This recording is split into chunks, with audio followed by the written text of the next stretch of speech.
বাংলা চিত্রকলায় নীরব বিপ্লব, গগন ঠাকুরের অনন্য অবদান। মোট কয়টি ব্যঙ্গচিত্র সংকলন ছিল তাঁর? চিত্র সংখ্যা ছিল কয়টি? কবে প্রকাশিত হয়েছিল তার প্রথম কার্টুন সংকলন? জানেন কি কত বছরের সক্রিয় শিল্প জীবনকাল ছিল তাঁর?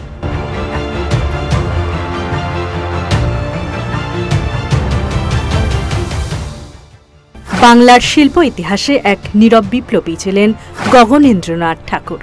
ঠাকুর বাড়ির শিল্প ঐতিহ্যে বেড়ে ওঠা, কিন্তু নিজের পথে হাঁটা এক অনন্য শিল্পী।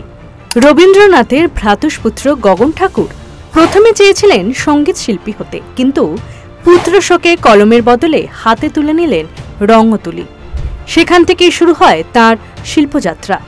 বেঙ্গল স্কুল ঘরানার গণ্ডি পেরিয়ে গগন ঠাকুর ভারতীয় চিত্রকলায় নিয়ে এলেন জাপানি শৈলী, চীনা ইঙ্ক, ইম্প্রেশনিজম আর শেষ পর্যন্ত কিউবিজমের সঙ্গে ভারতীয় ভাবনার অনন্য মেলবন্ধন।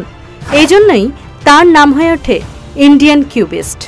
শুধু নন্দন তত্ত্ব নয়, তার ব্যঙ্গচিত্র অদ্ভুত লোক, বিরূপ বজ্র তীব্র কটাক্ষ করেছিল সমাজের ভণ্ডামি আর ঔপনিবেশিক অনুকরণের উপর।